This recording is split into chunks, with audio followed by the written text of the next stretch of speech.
Now it's good. Well, good morning, everybody. Welcome to our March 2025 Forum Committee meeting. Thank you all for joining us. I think you all know my name is Steve Van Dorn, President and CEO of the Pleasanton Chamber of Commerce until the end of April. And pleased to see everybody. Unfortunately, Lori could not join us this morning, so I'll be introducing our speaker. And I think everybody knows, just in case you don't, our 2025 forums are based on our vision document. We'd like to bring in leaders of our community to update us on things that are going on, not only with their organizations, but how it relates to our vision document. So we're really excited to have our guest speaker, Dr. David Haglund, with us, the superintendent of our school district. He's had a busy couple of years that I probably doesn't have enough time to tell us all the things he's been going through, but I'm looking forward to the highlights, as I'm sure you are. You probably don't know. What you can share in public. Yeah. Okay. So this is being recorded, so we will post it to our website after the meeting. I'm not going to go through his bio. It was in the email, other than to say, I'm not sure if this is correct, but it's maybe more. 34 years in the public school system. Is it more like 36 now, or is it a couple more? A couple more. Okay. It feels like 50. Yeah, right. And you know, the beautiful thing about Dr. Haglund, he's very involved with the professional community, really trying to bring technology into teaching and learning. He received his doctorate in educational leadership at the University of Southern California in 2009. What? I said, fight on. Okay. Fight on. Okay, there you go. So it's my pleasure to introduce our speaker, Dr. David Haglund. Thank you. Thank you for inviting me, and I'm glad to be here with everybody. I don't know where to look necessarily, but I'll try to do my best. I mean, the past 2 years have been pretty darn interesting. We're going to talk a little bit about that today. I compared a picture of me in 2019 to a picture of me recently. And as my son said, COVID's kicked my butt. And you can see it in the picture. So 2 years ago, 2020, we were sitting, let's say we're in the end of February. We had a measure on the ballot. We had some weirdness going on in China that was impacting the stock market in the United States. We move into the first week of March. The proposition failed by 300 votes. And within a week and a half after that, we had all of our schools closed. And they stayed that way for about a year. March 4th, we opened our elementary schools. Those that wanted to come back could come back. Those that wanted to stay home could stay home. And we were asking our teachers to do the near impossible, which is teach in their classroom while they're teaching students at home. So it was a rough year. I like to joke about my picture, but it was an incredibly rough year for all of our teachers who were trying to manage two different groups of students in different locations. About a week after that, we opened our schools at the high school and at the middle schools as well. And you could see the classrooms were modified slightly to protect teachers and students at the same time. And this is Josh Hill's classroom up at Foothill. And I remember being in the room that day, and there were about 8 students in the room, which means there were about 29 students at home. So on Zoom, yeah. Zoom. During the summer, we provided a large number of summer enrichment activities as we try to bring kids out of the houses and get them more physically active, but also academically trying to address some of the learning gaps that had been created during the pandemic. As a district, we had our organizational goals, which I've shared with you in the past. We modified them slightly to emphasize the equity work that we're engaged in. But it's still stayed relatively the same, really trying to close achievement and opportunity gaps. We had a rough year last year with our negotiations, as you all probably are aware. And so trying to rebuild and reestablish that collaborative nature between the employee organizations and the district leadership, and really working to find ways to hire a diverse set of employees. And we've done good work in that area in particular. The third goal in the middle there is focus on our equity work. And then closing those gaps, the learning gaps, interventions, is in goal number 4, but we expanded it to include mental and social wellness because being home is not natural for a student. They're out and about, they're playing with their friends, they're having fun, they're getting in tussles and learn how to interact with each other, and that was all not occurring very much during the closure of schools. And so as we brought kids back to school, we realized that there were some kids, like at a middle school, who had never been on the 8th graders had never been on the high school campus or the middle school campus for a year. And at the high schools, freshmen and sophomores hadn't been on campus. So high school started up with the equivalent of 3 freshman classes. And if you've ever worked with freshmen, you know how much fun that is. And for our younger elementary school students, many of them had not been in classroom period, and now they're in 2nd grade. So it was a rough restart. And so we focused on goal 5 stayed the same, just continuing to build relationships with the community and being as transparent as we possibly could with the communications that we were given. But if you've been working with the county health department and the state health department, and you've seen the way that their rules change and how fast they change. You can be standing on a stage, giving a speech or on Zoom, you talk into a group of families, and while you're doing it, all the things you're talking about are no longer true because they've shifted the guidance. And so it was an exciting couple of years. Next slide, Patrick. We have really looked at 4 key initiatives, I would say, in these past couple of years, frankly, not just this year, but really trying to build our human capital, investing in our people so that we're building a bench so that when positions become available in upper management, we're not filling them necessarily from people outside the organization, we're filling them with people from inside the organization that we've invested in. That's been a big push this past few years. Obviously, with COVID, the safety and emergency management aspect of things, trying to address student stress and anxiety, parent stress and anxiety, teacher stress and anxiety, superintendent stress and anxiety. Those have been a big piece of the work that we focused on. And then if you've been driving around town by our schools, you've seen a lot of the work that we're doing with our facilities and implementing Measure I-1. And then in August, we brought everybody back. All the management team came back together at Rosewood Commons for a leadership symposium. And I introduced 3 things that I wanted them to focus on for this particular school year. And that was number 1, reconnecting with people, not just with the kids, but with the families in the community, restoring what people think they knew about school, trying to bring us back, and then really thinking about what was available to us in the pandemic and how can we reimagine. In other words, we don't have to go right back to where we were. There are some things we learned in the pandemic, especially with the use of technology, that we can maintain. We don't have to let that slip backwards. And so Reimagine was the focus of the work. I'm using lots of pictures today. I hope that's helpful. It helps me. Perfect. Aim towards Bill. That's a good thing to do. So on the first day of school, yes, exactly right. Focus on learning continuity. So helping kids realize that wherever they are, that's where we're going to meet them, and then we're going to bring them forward. So we did not talk a lot about learning gaps or learning deficits, or what the governor kept saying, learning loss, because they didn't lose anything.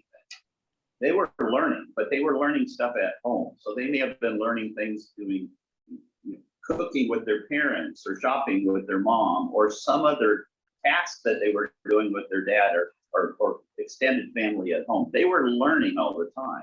So we need to not discount the learning that they did when they weren't with us. And so trying to meet them where they're at and moving them to the next place. So that's that concept of learning continuity.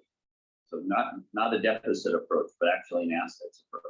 And then things started to shift back to normal. You could see students, although the fencing isn't normal everywhere, that's at Leidixon, and that's one of their fun run activities.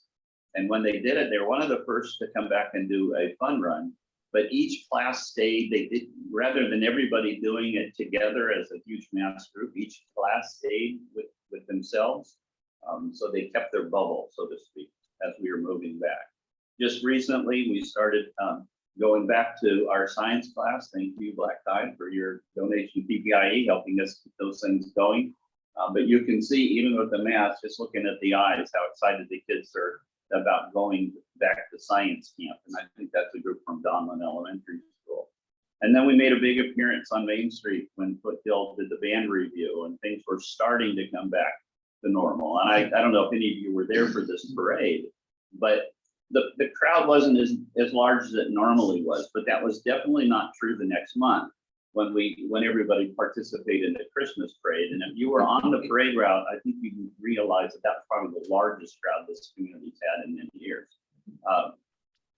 So other celebrations, our Girls Who Code at Amador, it's a club. They did a Saturday retreat where they brought in elementary students and were teaching them coding. And then there were adults from the business community, technology community that were there as well, giving mentoring and teaching kids opportunities. And that program was recognized by the California School Boards Association this year as one of their top 3 programs, district programs that was addressing equity, trying to get more young ladies engaged in computer programming and STEM fields. And then we had the opening of our virtual academy, which currently has about 400 students in it. And they had, this is an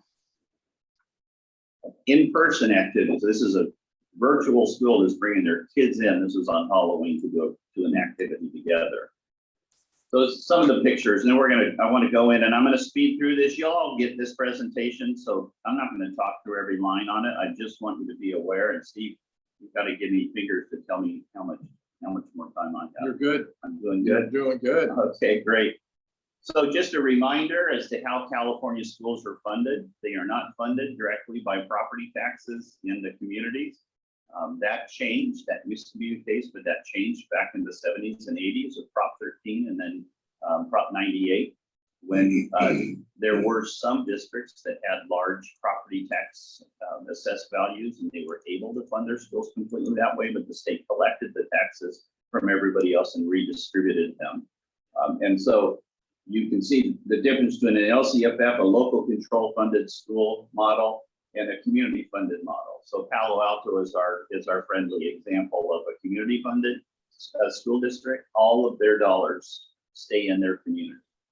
Whereas in Pleasanton, only about 57% of our school contribution towards education comes from property taxes. We'll talk a little bit more about that on the next slide. And of course, you've heard me say this before, Pleasanton is one of the few school districts that has no parcel taxes. And we'll talk about that in a second as well. So there's good old Palo Alto on the far right-hand side, community funded. You can see that they're darn near close to $24,000 per student, which is over double what we get from the state. So when people compare, they often compare the effectiveness of schools in Palo Alto against the effectiveness of schools in Pleasanton.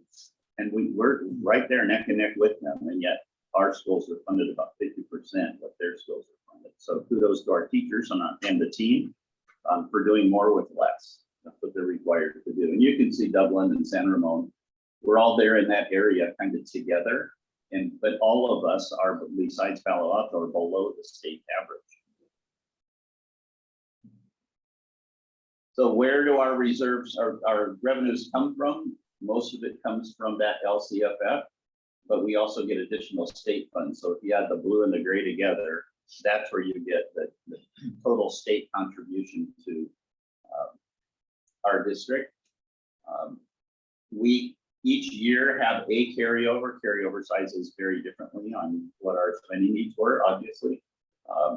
And so that's one of the revenue sources that we count in this particular slide. We also get money from the federal government, and the local contributions really are donations from parents to the schools directly. Next slide. How do we spend it? You can see that between salaries and benefits, that takes up the bulk of our funding. About 81% of our expenditures are related to salaries and benefits. And then we have there's, go back to that slide, just for a second, just to make reference, people want to look at it later can. Patrick, can you go back? There we go. Oh, there we go. There's a difference between what is called restricted funds and unrestricted funds. And so restricted funds go to our special ed or routine restricted maintenance.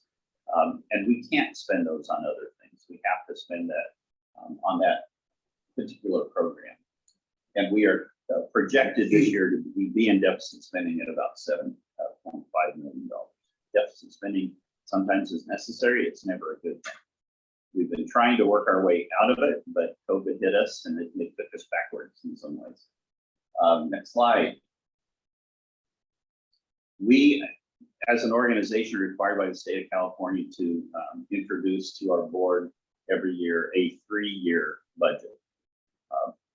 And that includes, you know, expenditure increases related to salaries and whatnot. And so you can see the 3-year budget there.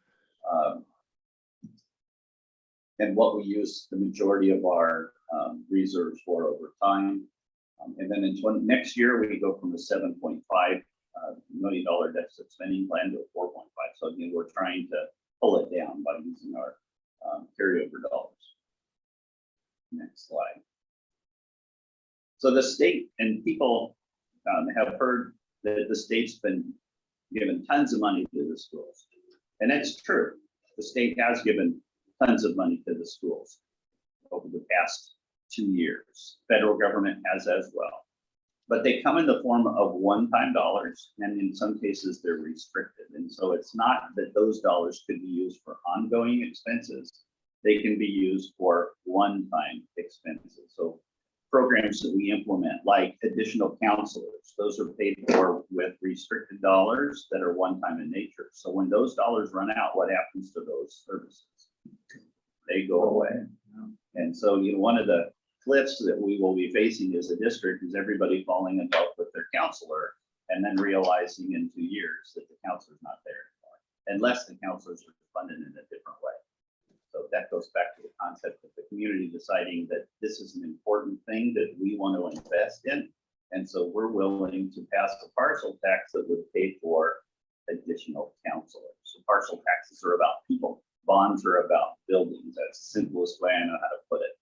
And so in other districts, including most of the districts around us, they have parcel taxes that are used to fund smaller class sizes, additional counselors, music and athletic programs, things that are important to the families in the community. And so we will probably be talking about that. If we can't figure out how to do that, we will probably be talking about a new superintendent, because when he gets rid of the counselors, everybody's going to go after the poor guy. So we'll see how that works. All right, next page. So how did the one-time funds, these are ESSER funds, so they're federal funds, and you can see that the majority of our dollars were put towards student support, counseling, and professional development. There was about 20% of the funds that were pushed towards operations, which included air filtering systems and whatnot for the classroom, so we can keep classrooms open, because that was the focus of those dollars. And then next slide. Similar way with our InPerson Grant, the state gave money to districts that were open by the end of March, and you had to use those dollars for whatever you needed to do to keep students in school. And you can see that in order to do that, we had to bring additional people in because we had smaller groups, so we had to work with students. I mean, kudos to our classified staff who were the first to come back. And they came in and worked with small groups of students who were really struggling at home, including our special ed population. So that's a breakdown of how we spent the InPerson Grant dollars. Some of it was on curriculum because a lot of our the learning program turned to digital components that we didn't have universally across the district. So some of that was there. Next slide, Patrick. Did we skip a slide? Oh, good jump. Investments. That's There we go. There we go. Okay. So since 2020, we've really been investing differently as a school district. focusing on budget state stability, and that was the desire to pay down the deficit. It hurt us, but we're coming back at it again. Capital improvements, those that are paid via the Measure I-1 funds that we had already been expending, but also our routine restricted maintenance. One of the blessings of COVID for us as a school district is that the downturn in the economy and the shutting of so many business activities created a core of contractors that were hungry for work. And so what was costing us a huge amount of money pre-COVID, all of a sudden the bids that we were getting dropped significantly. So we were actually able to do far more with the Measure I-1 dollars than we thought we were going to be able to do based on the bids that we had gotten pre-pandemic. And we were one of the school districts, the board was very gracious in giving their superintendent what are called emergency powers, which meant I could move contracts very quickly without having to wait through the summer, since we don't have meetings in the summer, in order to get projects approved and moving on. So we were able to jump on projects. We brought in Van Pelt Construction, best decision I think I've made in this district. They've done incredible work. And they're a large construction firm in the state of California, and they can do what we can't do. So a construction management firm can come in and they can scale to projects. Whereas as a school district, you have to hire employees. And then when the work goes away, you've got to either terminate the employees or find something else for them to do. But Van Pelt has been able to grow and to shrink according to the needs of the projects.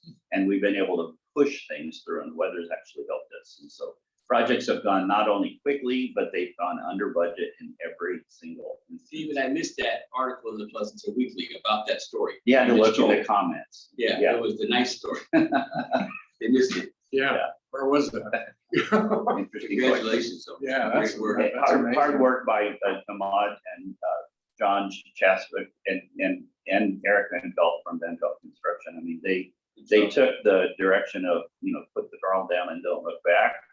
And they really have done that. And there's some new buildings spoken up all over the district that tell that story. So we've also reinstituted the facilities master planning process in the last 4 months or so. And that the purpose of facilities master planning is to develop project lists. So that gives you tips a card of where we're heading in 2022 later on this year. Assuming that the board supports it, there will be a bond be placed on the ballot to address the additional facilities needs. I lost the argument last time. I'll make the argument again this time that this community has underinvested in their facilities for many, many, many years. We tried to set it up with Measure M so that the funds as the funds ran out for I-1, new dollars would be available so that we can keep our construction team running forward. Now we're likely to have a gap. What does a gap mean? If we don't do this and do it quickly, it means Van Pelt goes somewhere else and our facilities team goes somewhere else because there's no dollars to work on projects. That was the story I tried to tell before. I was unsuccessful. And so hopefully this time I can have friends that will help me tell the story and we can get it going, because if we don't, there's just catastrophic consequences coming for this district if certain facilities aren't improved. And we've been doing a lot of work on succession planning. I mean, I'm old, and at some point in time, I'm not going to be here. So as I'm working on bond projects and all the things, the elections, trustees areas, all the stuff that we're working on right now is to build a sustainability package so that the district can sustain the work beyond me as a leader. I mean, it's just the way that it is. So we're working very closely with the city. We appreciate our partnerships there. Part of the work that we're doing with the city right now is about trying to get 3 of our properties reassessed so that it increases the property values in those places. Doesn't mean that we're going to sell them, but it does mean that it adds to our assessed value, which drives our tax rates down for the bonds.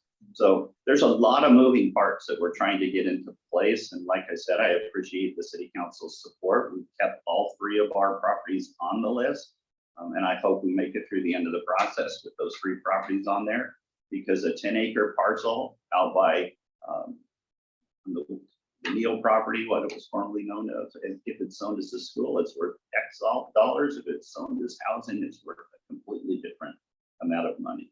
We could then leverage those properties to purchase properties in the northern Pleasanton area for a new school when we need it. But if we try to leverage those property with the current property values, it doesn't give us the amount that we need in order to do that. And so hopefully we're going to be able to move forward with all three of our properties in their list. So this is an interesting slide relating to our property assessed values. You can see that's just Pleasanton. That's the increase of assessed values, 61% increase over time. If you look at the funding for schools, we're about 42% increase from the state. So if you think about Palo Alto, if Palo Alto increased by 69%, how much more funding would their schools get? 69%. Our property values have increased by 69%, but we only got 42% benefit from the state. And that's because we're not a community funded school district. So I just thought I was going to try to draw a red line so you could see the difference in trajectories between the assessed values and the support for schools, but I didn't get there. Maybe by the next presentation I use this in, I'll have that red line in there. Next slide, Patrick. You can see that in terms of property tax rates, these are just bonds where Pleasanton sits in comparison to our neighbors at Dublin. Where are they? At the top. At the top. Where are we? And yet when Pleasanton folks think of themselves, they don't think of themselves that way. They think they can contribute equal to or greater than Dublin. And the reality is that we actually contribute to our schools less than Seminole does. That's where we're at. So anyways, interesting slide, tells an interesting story. At some point in time, hopefully people are going to realize that we need to do something different. Next slide. And I'm not going to talk a lot about this. I just wanted you to be able to see where we're at in terms of our Measure I-1 implementation. When we ran the last bond, one of the messages I was carrying to the community is that we are pushing hard. These projects are going to be complete, and we will need additional funding by 2023 in order to continue this push. Again, we failed that bond, and so there's going to be a gap. We will expend the Measure I-1 funds and then have no construction dollars available to us. Within the next couple of years, it'll be gone. All right. With the exception of $35 million that we set aside for a school, and we did not build the what do we call it, E10. And so that $35 million has been sequestered. We're not going to issue those dollars. But when the new development comes, we could use that $35 million to collaborate with the developer to build a school. Might not be sufficient, which is why we need to have the additional bond approved. Okay, let's keep going. So let's look just real quickly, and I'm gonna ask Patrick to click on the picture because I want to role model what you could do at home when you get this presentation. So each one of the pictures is linked. This is Lidexon, and it takes you, if you click on it, it will take you to the website on the district's website related to that particular project. There's a ton of pictures. You can see where we're at in that model. Are currently, go ahead and go back, Patrick. Currently, the new classroom buildings have all been completed with the exception of the kinder classrooms. Those are darn near completed. So if you drive by the school, you can see the kinder classrooms. The administration building is gone. It sits in portable buildings over in the new parking lot. What's left is the new admin building and then a reconditioning of the one remaining round building that we left to do support services on campus. And so on that website that Patrick showed you, there are drone videos so you can kind of see the whole projects if you went to. It just didn't make sense for us to sit here and look at video for 3 minutes. So if you're interested, please do. We've also completed and opened a building this is the Foothill. Remember all the portables that are sitting on the basketball courts in Amador? I said Foothill, I meant Amador. This is the building that makes it possible for us to grant the use of the baseball courts back to the student population after 15 years or however long it's been since those portables were placed on those basketball courts. So those will be going away soon. It's a beautiful building.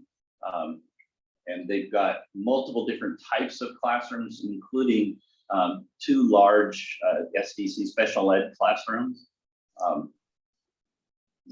they are absolutely gorgeous. Oh, great question about how many bathrooms are provided in this building. I don't know the answer to that question, so congratulations on stumping this superintendent. I know that the special ed classrooms have an adjoining bathroom that connect the 2 classrooms, because a lot of those students have a need to be toileted during the day, and so they have their own bathroom. But then there are at least the required number of bathrooms throughout the rest of that building. But I don't really answer that question. All right, next building. This is the building at Foothill. This building, it's actually 2 buildings that sit next to each other, and there will be a 3rd building that sits where the bark is right now.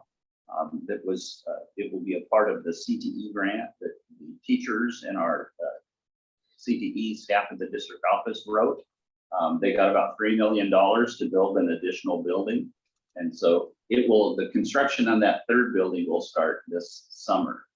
And everything's already in the ground, but they will put the pad in, and then they will hoist the pre-fabricated building over the top of the other buildings and set it down on the pad alongside. So I'm looking forward to that project. The teachers and students, they love this building. It really is creative. It was designed by the engineering teachers and the biomed teachers. And so downstairs in the engineering classrooms, they have roll-up garage doors along one wall. And so they can open that, and kids can go between the different classrooms, and projects can go in and out of that. Sometimes the projects they were in a different building at Foothill a couple of years ago, and the engineering students had built a couch that was motorized. Don't ask me why, because I don't know, but they built it inside the storage room, and then they couldn't get it out of the storage room. So one of the reasons this building has roll-up doors is that group of students who, I guess they hadn't quite worked through the entire scope of the project. The Foothill project also included a new drop-off area at Foothill. And so new traffic signals on Foothill Road, and the traffic now goes internal to the school and then back out. So we changed the direction of the drive-in there at Foothill back to what it was when Foothill was built. Somehow, somewhere along the span of time, somebody decided to make it go the other direction, which was in violation of the code at the state level. And so we reversed it. So don't go calling the state, because now it's good. Now it's the way it's supposed to be.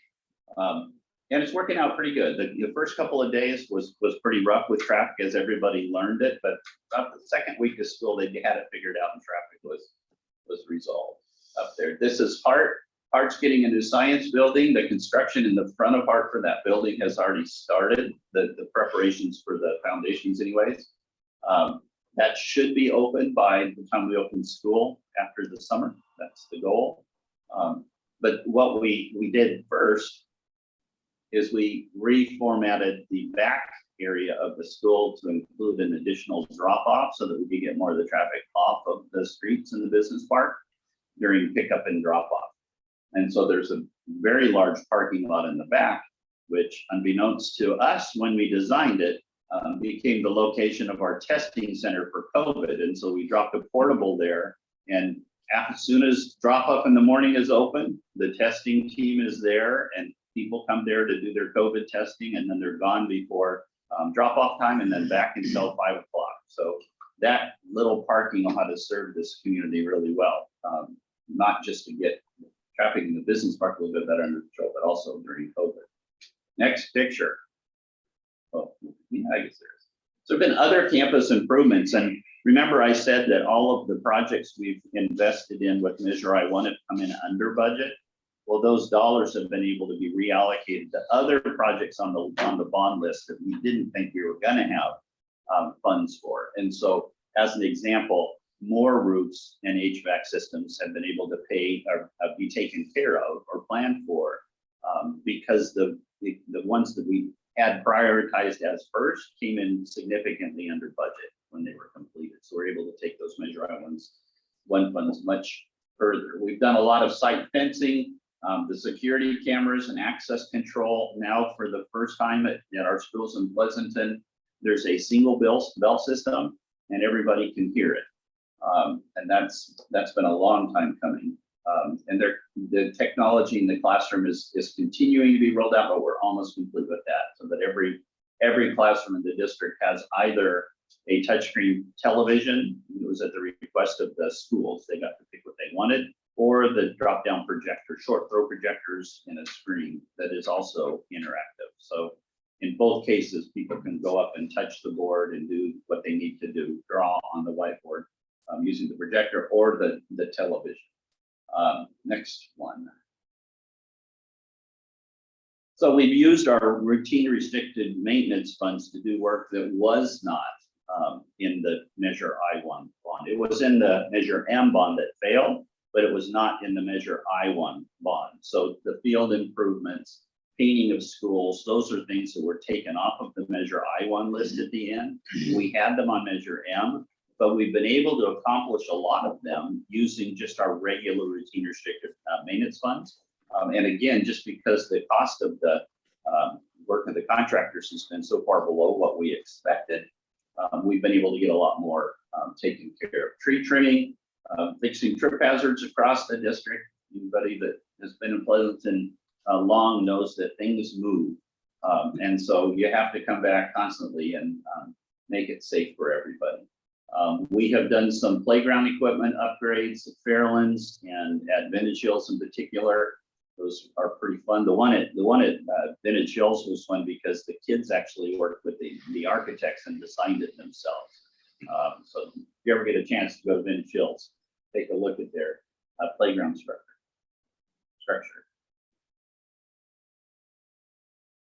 Which schools receive the smart HVAC control upgrades? All of them, as they're getting the HVAC systems, get the new controls. So if the school has not yet had the HVAC replaced, then they wouldn't have the controls yet. But it's a part of a package that comes to all of them. And we've done a lot of work with our irrigation. Oh my God. Strike that. Let's go back and erase that part. With our irrigation control so that we're not over or underwatering fields like was happening for a long time. So really kudos to our maintenance and our facilities crews. They've done an incredible job these past 2 years, keeping things moving fast, even while everything else seemed to be skidding to a stop. Next, there you can kind of see, oh, go back.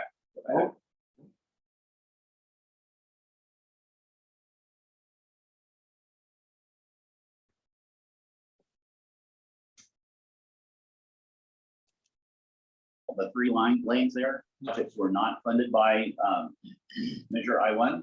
So they come out of the routine restricted maintenance. We still have a heck of a lot of work to do. But that field looks beautiful. The field at Foothill, the baseball field at Foothill looks beautiful. And if you drive around to the schools, the play field's way better than they did for years. And so that the team has done a really good job doing those things. All right, let's go. Dr. Haglund, Yes. I have one more question regarding the HVAC upgrades. Does that include the locker rooms and the gym facilities throughout the district? So no, we are working on a plan for the locker rooms, but they were not included in the original bids. But that is something that we're intending to do. But I'm not making a promise yet, just identifying an intention. How's that? Right, thank you.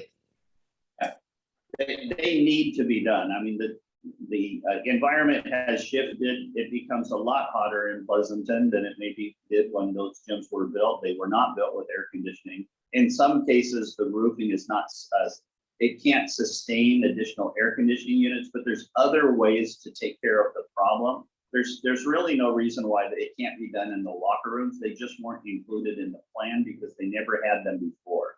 And so we've changed our direction on that, and we're working on identifying the funding to make it happen. This is actually my favorite project. This is the inclusive playground at the Harvest Park Preschool, which that preschool is a special education facility, but it has general ed students that enroll as normative peers in that program. But that playground was kind of built on the side of a hill. And so thanks to the helpfulness of our friends at the city of Pleasanton, they gave us a little bit of the parkland there so that we could move the playground down onto a flat area so that the kids could have access to it. So there's a really fun playground if you want to see some pretty excited kids just walk in the park at Walnut Grove, and you can look through the fence. Yeah, I don't know if you see that question from Joe Buck. You mentioned serious consequences if we do not increase community funding for facilities. Can you tell us what you mean? So we have a field at Pleasanton Middle School that has been completely destroyed by the Gophers. The refurbishing of that field is in the millions of dollars. It can't be done with routine restricted maintenance funds. There are lawsuits waiting to happen as kids and adults utilize that field either during a part of a PE program or on Saturdays, just because they can get through the fence and use that field if they step into a gopher hole. So as a simple example, the facility at where Village High School is at, there are structural problems in that building that I've told people just privately, here I am saying it on a recording, probably not too bright, but I will anyways. If I were driving around Pleasanton and there were a serious earthquake, I would drive the Village, provide support. That's the one school that I'm concerned about in terms of structural. So where we have intentions, that's one of the reasons why that piece of property is on the list with the city to rezone. That school and those district offices they're not fit facilities, and we need to be able to move those programs, including the Horizon Infant program, to a different location. Jill, did that get to your question? Yes, but I have a feeling there's more. And the more will probably be required to pass another bond. And I know, I'm on the facilities master planning committee with you, and there's more that we can share. But, I think that Pleasanton voters need to understand how dire the situation is with some of our facilities. Yeah, and there's one other example. Almost all of our facilities were built prior to the ADA Act, the Americans with Disabilities Act. And so they're not, Village being one of them, but also the Foothill football stadium, they are not ADA compliant. And all it's going to take is somebody to trip and fall or something not good to happen. And we're going to be, instead of paying for counselors, we're going to be paying for lawsuits. So it's just, these things could have and should have been done a long time ago. And they need to be done now. And I was ineffective in making that argument in 2020. I'm going to have to be more direct. And I also think I need one of the other things that I did not do well in 2020 is I followed the advice of a bond consultant who said, keep the list non-specific in case you need to change your mind. Well, the community, some members of the community anyways, interpreted that as though we were trying to be cagey, that we weren't saying exactly what we were going to do. And so they didn't want to support it because of that. Now, I will say, in my heart of heart, I believe that we missed Measure M by such a small number, and it was largely due to the shifting economy and COVID and instability and people being afraid of what was coming. So hopefully we're not going to have that again in November, and we'll be able to just tell the story and let people make their minds. But we do need to be more specific about the project list. We need to make commitments to certain things so that people can say, if I vote on this, this is going to happen, as opposed to the kind of generic, we're going to do plumbing. Well, where are you going to do plumbing and why? It needs to be more specific. And the facilities master plan group, which you're a part of, Jill, is trying to get to that level of specificity. And so we will have the list, we will know what we need to do, and then we need to make the case with the community. And obviously, I'm going to need all your help in that process. Any other questions? David, thank you for being here today. Kudos to your entire team for getting so much done with so little. And really during this time frame and taking advantage of the opportunities, it's just fantastic. We appreciate it. The new city election map, will that have any effect or that positive or negative on raising dollars for this bond? It's hard to say because it will be the implementation of those decisions that people will be wrestling with in November. So they're not going to be deciding whether or not those shifts in voting areas happen. That's going to happen. It happened at the city, I think already. They elected their map, selected their map, and our map will be selected by March 24th. So we will have blown past the decision to go there, and people will be voting on people within those trustee areas. So could it? Yeah, I guess it could. But what if it does? What if those other things stop this community from making the investments they need to make? I mean, we have to get people to think about that. Yeah, you can have those thoughts and feelings about those political issues. Great, let's talk about that. Now let's talk about the schools. Because if we don't do that work with the schools, because you're upset about a map, it's what's the phrase? Cutting off your nose despite your face, and despite the next generation of kids that need these facilities. So we've just got to be more direct and assertive in how we describe the need. Is it require a simple majority to pass? Is that the bond measure? Bond measures are 55%. Parcel taxes, right now, there's two different ways to get them done. One is with if it's a agency initiated proposal, it's 66%. If it's a community initiated proposal, it's 50% plus one. The last time the district went out for a parcel tax, they had to hit the 66%. They almost did it. This time, if it comes from a community group as opposed to from the district themselves, it'll be that 50% one bar that we have to hit. Was the bond oversight, what was the reason we didn't pass the bond or the bond? I mean, was it because they didn't feel we were spending it properly? We didn't account for all the dollars, or? So we've done a lot of Bond oversight. Yeah, the bond oversight committee really looks at, did you spend the dollars on the stuff you said you were going to spend it on? So that's measure I1. Okay. Measure M, we did our polling and we've heard from people about what they liked and didn't like about it. And I tried to reference some of those things. So there were people in the community that didn't feel like we were far enough along on measure I1. And I kept telling them, we will be there by the end of 2022, 2023, we will be completing projects. We need to continue the funding. They're just, because we had not broken ground on all the projects, there just was this, yeah, you're saying that, I hear you saying it, but I don't see it happening yet. And so there was a level of caution on that regard. The other one was the project list was too non-specific. Right. And if you're more specific, say you're gonna do these 6 things, I might have voted for it, but because there was such wiggle room created in the bond language, they were not okay with that. Okay. But like I said, I think that the reason why I didn't pass was we hit COVID right in the face just before the election, and the economy was tanking. So people were thinking about the bills they were going to have to be paying. This was another new bill that would be added to it. And so, well, now they're going to see results with all these things we've done. There were people that said that if you would have showed us the results first and then asked for more, we would have supported it.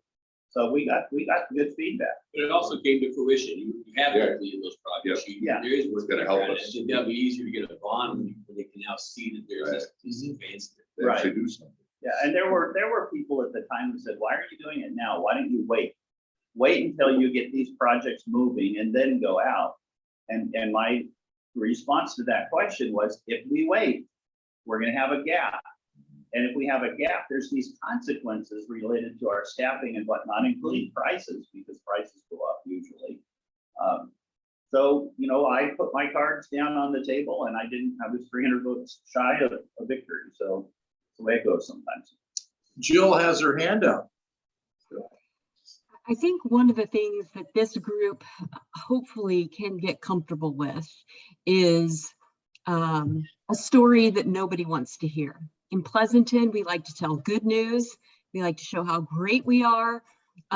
We like to feel good about ourselves. And, you know, in the bond that passed in the 90s, you know, I talked to Dr. James a lot about his strategy. We used that in Measure I-1, and it was showing what was really wrong visually and letting people see the worst of our facilities. And that goes against the grain of what we normally do with messaging in Pleasanton. And I think that in order for this to be effective going forward, we're going to have to really reveal all the ugly sores that are going on in our district and be able to boldly say to the community, we need to fix this right now, or fill in the blank. And that's just my personal opinion, but I think, you know, that was a shock to a lot of people when we went out for Measure I-1. And there were people who were new to town who were like, oh my gosh, I came here for the schools. You know, this is so disappointing. And so it was tough. It was tough, but, you know, it was during a presidential election year when turnout was high, and we were able to pass it in a strong way, but we let our freak flag fly when it came to showing what was going on with facilities. And I'm hoping that this group can get comfortable with that, because that's not the way the chamber normally talks about Pleasanton. Let it fly. Let it fly. Thank you for the Shrek reference. The meeting's so much more fun.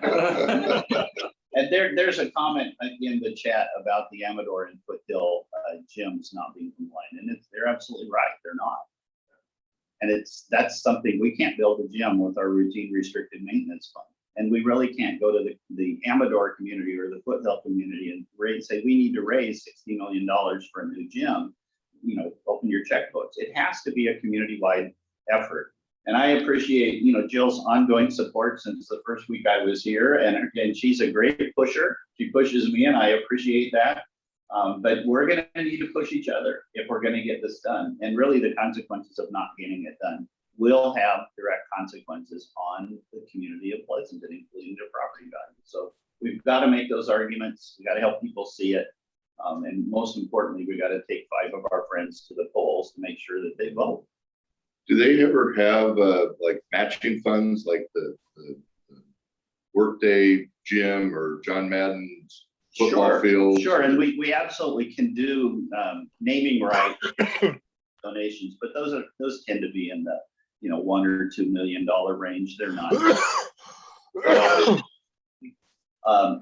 In terms of donations, but there's a lot of folks that have stepped up recently and said, you know, we want to help. And what I've been saying to them, even if one sizable donation at Amador, is that what I need you to do is not just to write a check right now. I need you to work with us over the next 6 months to get your friends to help us pass this. And then you can offer a matching gift opportunity, challenge people to donate and match your gift. And when community members start to do that and they see that it's not just the district that has their hand out again, you know, then the community will think about, I think the community will think about it differently. So there's a lot of strategies to get there, I guess, for this last trying to say. Hi all. This is Rebecca Jorgensen. I am with Workday, but I'm also, my husband and I grew up through the Pleasanton School District, and we have 3 boys that have gone through and are in the Pleasanton School District. And I just wanted to say that I agree with Jill 100% that we have to be transparent and let the community of Pleasanton know the dire situation we are in with some of these facilities. You know, especially I think the locker rooms and gym, they touch everyone. And they are not compliant. There's no airflow. I mean, it's shameful. So I'm ready. I'm ready to go and help. Super.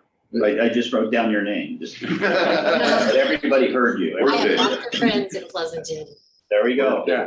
So David, can you, since we're running out of time here, what's the timing on the bond measure being approved by, I'm assuming the board has to approve that first.